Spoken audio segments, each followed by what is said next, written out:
Hoje não está escrito os passos para o perdão com os nossos dois convidados especiais. Espero que você fique conosco. O Está Escrito começa agora.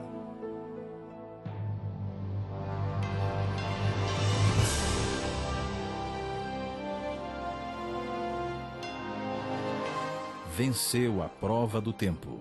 O livro de Deus, a Bíblia. Ainda relevante neste mundo complexo.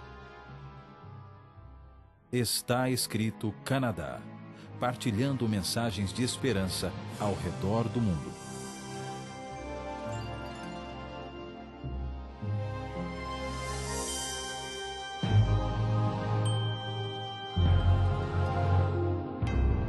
Bem-vindos a mais um programa do Está Escrito. Hoje, como eu falei na introdução, vamos falar sobre o perdão. E para nos ajudar a melhor entender o perdão e como dar perdão e receber, nós temos dois convidados especiais aqui conosco. Primeiro, temos a Rebeca Pereira. Oi. Rebeca, bem-vinda. Rebeca é esposa do pastor Douglas Pereira, que já apareceu no programa. Yes. E filha do pastor Nemuel, que também já apareceu no nosso programa várias vezes. Então, você é bem da família, Rebeca. Bem-vinda. Obrigada. E o pastor Odair Luca, primeira vez no programa. Primeira vez, pastor. Recém-chegado ao Canadá, Exatamente. do Brasil. Bem-vindo. 3 vezes. Bem-vindo ao Está Escrito, bem-vindo ao Canadá. Obrigado, pastor. Quem sabe nós começamos, vocês dão uma pequena biografia. A Rebeca já apareceu no programa, mas é bom sempre. Tem pessoas que ligam e para as pessoas saberem que quando eles ligam, quem é que atende o telefone? Sou eu. É a Rebeca. Yes, eu Então, atendo essa aqui é a telefones Rebeca. Rebeca, aos dê um domingos. pouquinho de Bom, biografia. eu me formei em psicologia recentemente, eu sou casada com o Douglas, como você já disse, e eu sou a pessoa que atende os telefones aos domingos, então se as pessoas quiserem a oferta de hoje, elas vão estar falando comigo. Tá, joia, obrigado. Pastor, Eu tenho o privilégio de ser pastor há 14 anos. Tive também a graça de poder fazer um mestrado na área de terapia familiar e também um doutorado na área também de família. que joia. Então, essa é uma área que eu acho que nós precisamos bastante ajuda na nossa comunidade. Então, bem, todas as comunidades, né? Como lidar com a complexidade, né, dos relacionamentos de família. E quem sabe hoje vamos falar do assunto, quem sabe mais importante, né, de tudo, que é o perdão. Como cristãos, nós reconhecemos a necessidade que nós temos do perdão de Deus. Porque sem o perdão de Deus, não existe cura para o problema do pecado na nossa vida.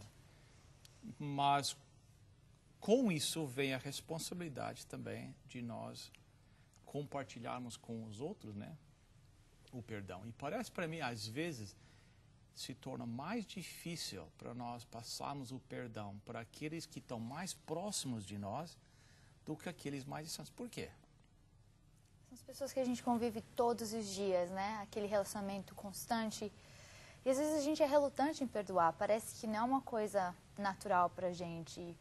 A gente também tem a tendência de falar, de novo. Né? A pessoa tá me magoando de novo. Quanto aquela pessoa de fora, você perdoa, você não vai ter que ver a pessoa de novo. Então, você falou uma coisa verdadeira. É muito importante essa questão do perdão na família, especialmente no casamento. Porque é aquela pessoa que a gente está todos os dias junto. E é muito fácil a gente tanto ofender como ser ofendido. E é claro que o tempo que eu convivo com a minha família, ele é muito maior do que o tempo que eu convivo com as outras pessoas. Então, isso faz naturalmente que os desgastes sejam muito maiores. Portanto, ninguém conhece os meus defeitos mais do que minha esposa, mais do que meus filhos. Certo. Então, bem, nós falamos um pouquinho, mas por que perdoar? Por que é necessário perdoar? Uma coisa que eu acho importante, pastor, é entender os prejuízos de não perdoar. Ok? Quando eu não perdoo, eu só saio perdendo. Eu tenho muitos prejuízos em não perdoar. Eu perco a paz emocional, eu não consigo dormir em paz, eu começo a ter problemas de saúde, a mágoa, a ira, ela produz consequências na saúde. A pessoa começa a ter dores lombares, a pessoa começa a ter problemas digestivos, dores de cabeça e pode levar até uma depressão. Então, não perdoar não vale a pena. Essa é a primeira coisa que tem que ficar clara. Não vale a pena. Então, existem consequências fisiológicas a não perdoar. Exatamente, e bastante. E comprovada cientificamente. Eu tenho muitos prejuízos quando eu não perdoo. E esse prejuízo, ele alcança a área espiritual também. Porque no momento que eu tenho dificuldade para te perdoar, ou para perdoar a minha esposa, os meus filhos, eu começo a ter dificuldade em entender e aceitar o perdão de Deus. Porque eu começo a achar que se eu não consigo perdoar, então de algum modo Deus também não me perdoa. Engraçado você já falar dessa parte espiritual, porque a Bíblia é muito clara nessa questão do perdão. E a gente sabe que esse programa é um programa que é muito baseado na Bíblia. A gente tenta seguir os conselhos bíblicos o máximo que a gente pode. E a Bíblia tem um conselho para a gente sobre o perdão. A gente pode abrir nossa Bíblia em Efésios 4, 32. Ok, Efésios 4, 32.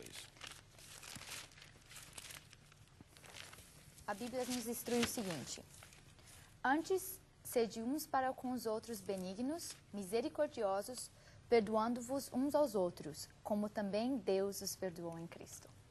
Então, nós temos o exemplo daquilo que Jesus fez por nós, né? E a obrigação nossa é compartilhar com os outros o perdão que nós também recebemos. Exatamente. Agora, o perdão para mim parece quase como um processo, né? Então, onde é que se começa? Nós temos dois tipos de perdão. Quando a gente pensa em perdão, a gente pode pensar em pedir perdão e a gente pode pensar em oferecer perdão. Então, vamos começar por pedir perdão? Porque, geralmente é aí que começa, né? Embora, às vezes, nós podemos oferecer perdão sem a pessoa pedir, mas o normal seria pedir o perdão primeiro, né? Isso, porque a gente sabe que a gente tem que dar... Seria muito importante se a gente desse esse primeiro passo para o perdão. Se a gente ofende alguém, vamos dar o primeiro passo, vamos pedir perdão, né? Então, eu tenho aqui 5 formas que nós podemos pedir perdão. E isso está no livro de Gary Chapman e Jennifer Thomas, As 5 Linguagens do Perdão. Então, o primeiro passo, ou primeira forma, melhor, de pedir perdão é você expressar o arrependimento. E é tipo, você chega para a pessoa que você ofendeu, no caso a gente está falando sobre casamento. Olha, eu sinto muito, eu sei que eu pisei na bola. Essa é uma forma de você chegar. A segunda forma é você aceitar a responsabilidade. Eu sei que eu errei, me perdoa, eu pisei na bola. A terceira forma é você fazer restituição. Eu vejo isso muito quando eu vejo que eu machuco o meu esposo, por exemplo, Douglas. Eu quero recompensar. Como que eu posso fazer para restituir? Como que eu posso fazer para consertar o meu erro? A quarta forma é você se arrepender de forma genuína. Você falar, eu vou tentar não errar nesse ponto novamente. E a quinta forma é pedir perdão assim diretamente. Por favor, você pode me perdoar? Então, cada um tem uma forma, a gente às vezes mistura várias formas, dependendo do nosso erro, mas a gente tem que, se a gente sabe que a gente pisou na bola, que a gente machucou o nosso cônjuge, e é uma coisa, como você mesmo disse, a gente passa muito tempo com o nosso cônjuge, né? É muito fácil a gente ofender de várias formas. Quando você percebe isso, se você fizer uma dessas 5, ou tentar fazer as 5, tentar pedir perdão. Um detalhe importante, pastor, e em terapia familiar a gente trabalha muito com isso, é a pessoa admitir que há um problema. Porque é muito comum pessoas ofendidas, para de algum modo tentarem aliviar o coração, dizer, não foi nada não. Fica tranquilo, não foi nada não, deixa para lá. Mas por dentro aquilo está remoendo, está doendo. É até interessante, a palavra rancor, ela tem uma origem latina que está relacionado com algo ranço, algo estragado. E um pão, se você deixar ele ali no canto, durante vários dias, ele fica duro, depois ele vai ficando estragado, ranço. A melhor maneira de não deixar ele estragar é digerindo, é comendo. Então a pessoa tem que digerir, ela tem que entender, tem um problema, há algo que está me incomodando, há algo que meu esposo fez, a esposa ou alguém que me machucou. Então admitir que tem um problema.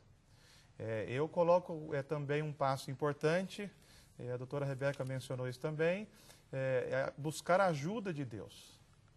Buscar, Senhor, me dê humildade, me dê sabedoria. E aí vem um terceiro passo que é inevitável. Tem que conversar com a pessoa. É muito comum casos que a outra pessoa nem sabe que aquilo que ela está fazendo ofende, agride. Então, conversar com a pessoa. Agora, nessa questão de conversar, alguns cuidados são importantes. O momento certo, então eu nunca vou tratar disso na frente dos outros. o local adequado, esperar o local, quem sabe entrar no quarto, fechar a porta, tá? O tom de voz. Outra coisa importante, não é jogando copos pela parede, batendo as portas que os problemas vão resolver. Certo. Então, saber sentar e dizer abertamente para a pessoa, sem usar palavras agressivas. Olha, aquela maneira como você falou, aquilo que você fez, aquilo me incomodou e me incomoda quando você faz assim. Eu amo você e eu gostaria muito de resolver este assunto. E esclarecer, claro que com a ajuda de Deus. Ok. Uma coisa que eu acho muito interessante, a gente nos relacionamentos, a gente tem aquela necessidade de sempre estar certo. Então, sempre eu que estou certa e ele que está errado, por que eu vou te perdoar? Você que começou toda essa briga. E eu acho que a gente tem que desistir dessa necessidade de sempre estar certo e pensar, é mais importante eu estar correta, ou é mais importante eu valorizar o meu relacionamento? E outra coisa importante é pedir para Deus pela pessoa que te incomodou. Se alguém, por exemplo, meu marido me ofendeu, parte do processo de oferecer perdão para ele é orar por ele. E a Bíblia fala isso. A Bíblia fala isso em Mateus 11, 25. E quando estiverem orando, se tiverem alguma coisa contra alguém, perdoem-no, para que também o Pai Celestial lhes perdoe seus pecados. Então, a quem cai a responsabilidade de pedir? Nós estamos indo na parte de pedir o perdão. Porque parece que estão dizendo que, por exemplo, a pessoa que ofende tem uma obrigação de pedir perdão, mas a pessoa ofendida, às vezes pode dar o primeiro passo. Ok, então essa é a minha questão. Então, quem é que... E esse é um ponto importante, porque existe uma ideia de que se eu sou o ofendido... Eu sou a vítima, por que eu vou tomar? É. Não, ele que me ofendeu, ele que venha agora. Então, se eu sou a vítima, eu tenho o direito de ficar com raiva, essa é uma ideia falsa, um falso conceito, e eu tenho que ficar aguardando a vida toda, se for o caso. E esse conceito não tem na Bíblia. Mesmo que eu seja vítima, mas se aquilo está me fazendo mal, eu posso e devo procurar a outra pessoa. Então, e outra coisa importante que a Rebeca mencionou é a ideia de perder. E principalmente na questão familiar existe muito essa ideia. Se eu dar o primeiro passo, eu estou sendo fraco, eu estou perdendo. Não. Eu só estou ganhando. Toda vez que eu tomo a iniciativa da paz, eu estou andando na direção de Deus e eu vou sair ganhando. Porque se eu alcançar a paz no meu casamento, da minha família, eu sou o maior ganhador, o maior vencedor sou eu. Mais um exemplo, nós estamos fazendo uma série neste ano sobre as bem-aventuranças, né? Então, alguns dos telespectadores estão assistindo. E nós vemos que o que Jesus pede dos cristãos não sei se é a expressão contracultural. Né? A nossa cultura diz uma coisa. Então, por exemplo, Jesus diz, bem-aventurados os humildes. O mundo diz, não, bem-aventurados os agressores, então, os fortes, entendeu? Então, às vezes, vem essa mente. Isso afeta cada um de nós. Então, se a pessoa se sente ofendida, por que eu vou ter que tomar o primeiro passo? Entendeu? Por quê? Mas se nós somos os humildes e os mansos, que nem Jesus fala, se isso já tomou conta do nosso coração, nós não vemos como ganhar e perder, né? É só ganhar. É só ganhar, mesmo tomando o primeiro passo. A gente não foca em quem está certo. A gente foca no relacionamento, né? E é o que o senhor falou, tipo, a Bíblia, ela às vezes é um pouco diferente do que está acontecendo lá fora. E é por isso que a gente tem que tentar seguir o que está aqui na Bíblia. Porque os conselhos de Deus para nós são muito mais valiosos que o conselho que o mundo dá para gente. Ok, estou com dois experts aqui. Então, mas às vezes, por exemplo, eu estou certo. É óbvio. Entendeu? Eu estou certo. Não... Agora que entendeu? Eu estou certo. Foi o que a minha esposa fez, costuma ser o que eu fiz, né? A minha esposa estava certa. Ela estava certa. Eu que estava errado. Mesmo assim, ela estando certa, ela devia tomar o primeiro passo. E um detalhe, como eu já disse, às vezes o outro nem sabe que aquilo que ele está fazendo me incomoda. Então é importante eu orar sobre o assunto. Uma coisa muito profunda, existem vários estudos que comprovaram e comprovam que quando eu oro por alguém, o meu coração começa a mudar em relação a esta pessoa. Então, ore pelo agressor, ore por ele. E aí, um momento oportuno, eu vou conversar com essa pessoa e eu vou esclarecer para ela. Aquela sua maneira de falar, quando você faz assim, quando você age assim, me incomoda.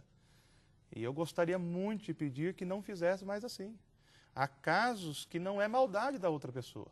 Ele não sabe que aquilo que ele está fazendo.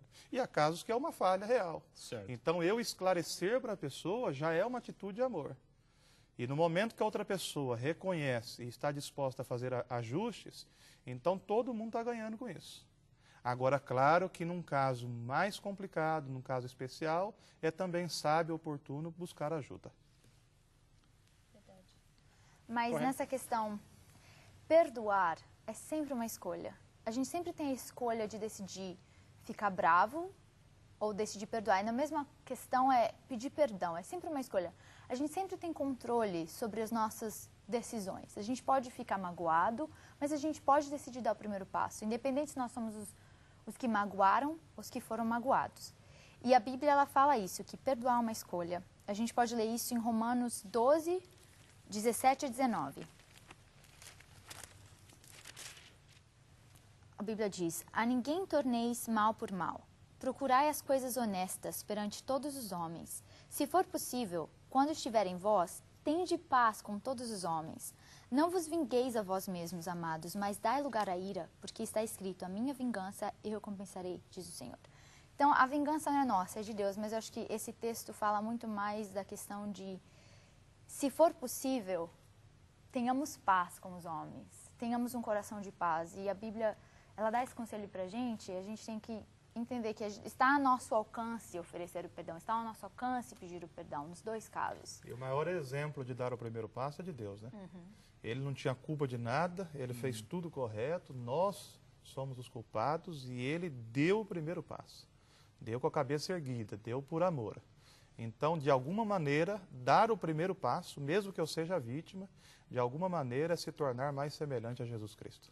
Então vamos agora fazer a transição para oferecer o perdão, né? Então tem o caso de pedir perdão e depois tem a resposta, né? Que é agora oferecer o perdão. O que é que acontece? Quais são? Me dê alguns passos, algumas dicas, alguma ajuda com isso. Porque quem sabe é mais difícil às vezes oferecer o perdão do que pedir perdão. Não sei, mas Complicado. Parece que está fora da nossa natureza humana oferecer o perdão, né? Parece que é uma coisa quando machuca a gente, afeta a nossa vida. Ao mesmo tempo que aquela questão fisiológica que o senhor falou no começo do programa, pode ser tanto para a pessoa que ofendeu, quanto uma pessoa que foi ofendida. lógico, yes. E quando a gente é machucado, especialmente pelo nosso cônjuge, parece que dói a alma, né? E parece que é muito mais difícil perdoar aquela pessoa. Mas tem um doutor chamado Dr. Goldstein, e ele deu algumas ideias de como a gente pode... ok. E essas são ideias passo a passo. A primeira delas, você precisa lembrar que você escolheu aquela pessoa... Eu estou falando para o casamento, no caso. Ok, Você específico precisa, casamento. você precisa lembrar que aquela pessoa que você escolheu para ser seu cônjuge, você escolheu na saúde e na doença, na alegria e na tristeza. Então, você precisa colocar em perspectiva que você escolheu aquela pessoa para ser seu parceiro, para sua vida ou sua parceira. O segundo ponto, você tem que reconhecer uma coisa que a gente tem que lembrar todos os dias. Todos nós temos defeitos. Então, para oferecer o perdão, eu percebi que ninguém é perfeito, inclusive eu. Fica um pouco mais fácil, não fica? Shakespeare uma vez disse: os defeitos do homem dificilmente aparecem para ele. Nós raramente reconhecemos os nossos próprios defeitos. Muito né? fácil. Eu sou a pessoa a pessoa que menos vê a mim mesmo sou eu. Então. Por isso que em psicologia é interessante a terapia do espelho. Todo dia a gente tem que olhar para nós mesmos e fazer uma análise.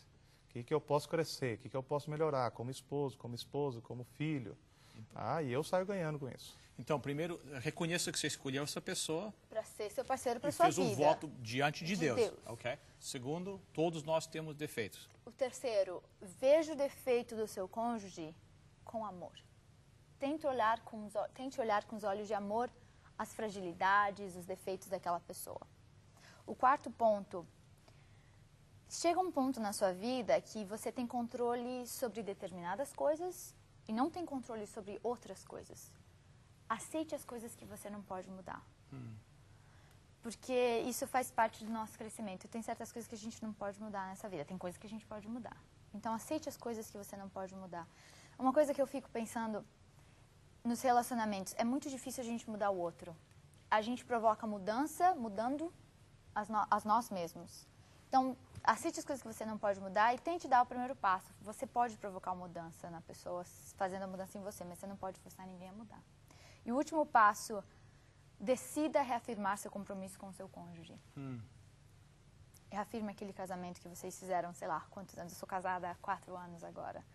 Reafirmar seu compromisso com a pessoa. Eu estou casada com você, eu te escolhi, eu reafirmo meu compromisso, eu vou continuar com você. O tempo está passando, mas, pastor, você é doutor nessa área e pastor. Certamente já falou com muitos casais antes do casamento. Existe, às vezes, a ideia que... Às vezes eu vejo na área da noiva pensando que depois do casamento o noivo vai mudar. Existe um problema, existe uma atitude, às vezes agressão. Ah, não, mas depois de casar, não, isso vai tudo mudar. Muda? Tem coisas que mudam. Agora, é importante, quando eu escolho alguém, saber que é com aquela pessoa que eu estou casando. Agora, uma coisa que atrapalha muito no relacionamento conjugal é a ideia de que eu vou entrar num paraíso. Certo. De que tudo vai ser colorido, tudo vai ser perfeito. E nós criamos esses falsos conceitos com muitas coisas da vida. Aí eu começo a achar que para que eu seja feliz, a minha esposa tem que ser perfeita, meus filhos têm que ser perfeitos, e tudo ao meu redor tem que me elogiar, tem que me apoiar. E o mundo não é assim. O desafio da vida é exatamente ser feliz com Deus, apesar das falhas, apesar dos desajustes que todos têm. E eu também tenho. Então, quando eu vou para o casamento com essa ideia de que tudo vai ser perfeito, eu me decepciono. Aí sim eu me torno infeliz. Então, se as pessoas forem para o casamento já pensando, vai haver dificuldades, mas há um crescimento, é possível haver crescimento em Deus, e aí que entra a Bíblia, aí que entra a igreja, aí que entra Deus.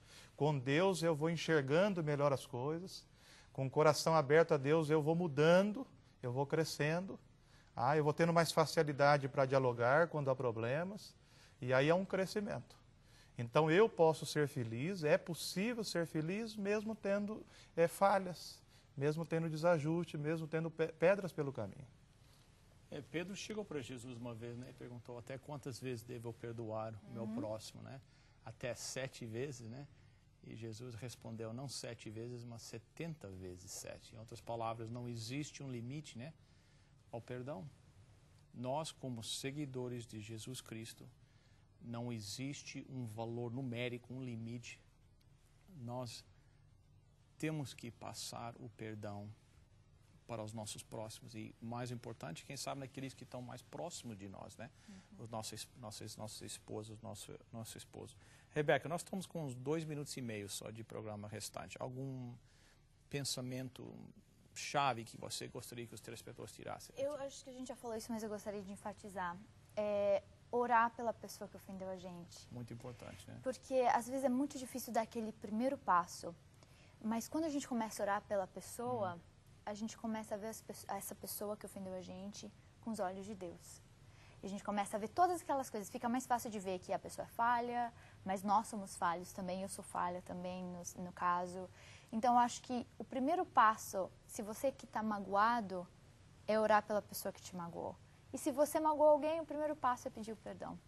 Se você consegue orar para uma pessoa que te magoou, é um passo muito grande, né? Muito e faz a diferença. Eu falo isso de forma pessoal, faz a diferença. Pastor, algum pensamento-chave para terminar a nossa discussão aqui? Eu gostaria que as pessoas sempre entendessem que quando se guarda a ira, o rancor, isso me traz muito prejuízo. Mas quando eu tomo a atitude, a escolha, o perdão é uma escolha. Quando eu escolho perdoar, eu só saio ganhando. A Bíblia diz assim em Provérbios 17, 22, o coração alegre é bom remédio, mas o espírito abatido, guardar essa mágoa, faz secar os ossos. Então eu fico doente, eu fico enfermo, eu saio perdendo quando eu não perdoo. Então a atitude de perdoar é ter vida, é poder colocar a cabeça no travesseiro e dormir em paz. Então eu só saio ganhando com isso. E eu ganho com Deus, porque quando eu perdoo, mesmo que eu seja vítima, de alguma maneira, quando eu falhar com Deus, eu de algum modo eu vou poder olhar para Deus e sentir o perdão de Deus. Bem, eu quero pedir perdão, que acabou o tempo, e agradecer a presença de vocês. Vamos orar. Nosso Deus e nosso Pai, eu te peço que o Senhor possa operar o milagre da transformação no nosso coração, que reconhecemos o perdão e a misericórdia que recebemos de Ti e possamos passar esse perdão e misericórdia para o nosso próximo. Em nome e por amor de Jesus. Amém.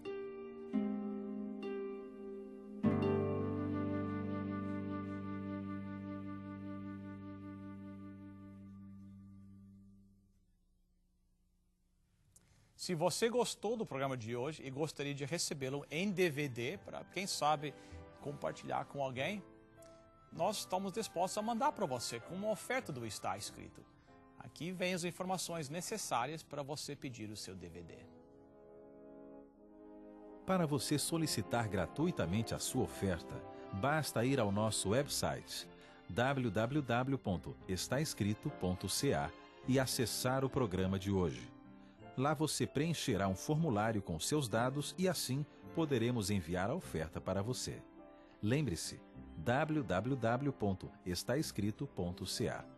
Você receberá em sua casa, gratuitamente, a oferta solicitada sem qualquer compromisso com o programa Está Escrito. Escreva para nós. Está Escrito Box 2010, Oshawa, Ontário.